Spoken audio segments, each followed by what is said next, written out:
Welcome to The Deals Behind the Money. I'm Mary Kathleen Flynn. I'm here with Alan Stern, who is the founder of CenterNetworks. Before we get going into the interview, I'm going to let you explain who you are, because you're kind of a consultant, you're kind of a blogger, you play a lot of different roles. Yeah, so I run a site called CenterNetworks here in New York City, which covers startups and web technology. We try to focus on New York, but we do cover the entire world. I also have a startup called Cloud Contacts that I launched about 2 months ago. And then I also do some consulting work, mainly with startups, but also with large companies. You know, I read your blog, and one of the things I like about it is that you don't pull any punches. You definitely let the readers know where you stand. And you and I had talked recently doing a Q&A about some of the missed opportunities and mistakes that people had made last year. So maybe you could just review a couple of those. What do you think some of the biggest mistakes that, say, investors were making at the end of 2008? I think investors were pushing companies to cut so much that potentially they cut just too far, and it may not be able to recover from how much they cut.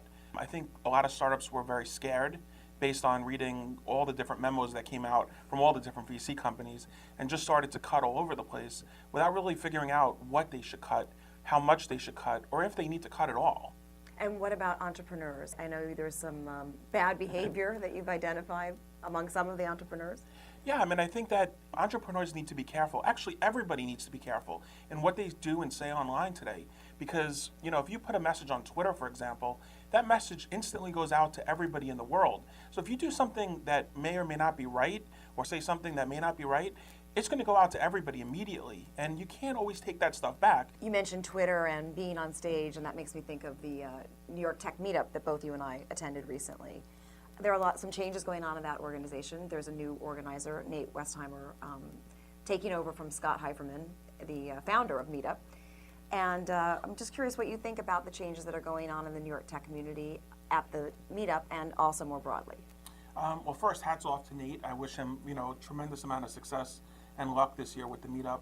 I think in general, New York technology just needs to step up and stand up and talk about what they're doing. I find it a little bit of a struggle sometimes to see there's really nobody else talking on a daily basis about New York technology and about startups in general. So I'd like to see more of that happen. In terms of the Meetup specifically, I've seen Nate has talked about creating different categories of meetups. So this month was Twitter, next month is mobile. And some of the feedback I've heard so far is that there's just wonder whether or not there's enough startups in specific categories to continue to do that for the entire year, or if we'll have to go back to the way Scott ran it with just general startups coming in. Do you think there's a need for a lot more support in the New York tech community for startups? I mean, in Silicon Valley, there's such an infrastructure. You can't walk into a coffee shop or a bar without running into venture capitalists. How can New York better support its entrepreneurs if that support's needed? I definitely think that support is needed. I think it comes from more people talking about what's going on, and I think it also comes from the entrepreneurs themselves getting out and talking about what they're doing. What I find is that people are just so hesitant to talk about what they're doing here until the idea is actually live.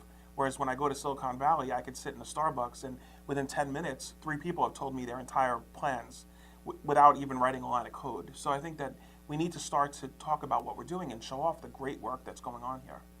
One thing I've been observing lately is I think it's going to be harder and harder for startups to get attention, whether that be from the media or from investors. It's sort of like the economy makes everything, makes the bar higher for everything. Do you have any advice for startups and entrepreneurs about how they can get more attention? I'm a big public transportation buff, so I'll use an analogy from the subway. If you try to get on the Lexington line during rush hour, it's kind of hard, but you have to push your way on. And I think it's the same thing for entrepreneurs. If they want coverage from press or from investors, you have to push your way on. Sometimes you just send an email and you don't get a response.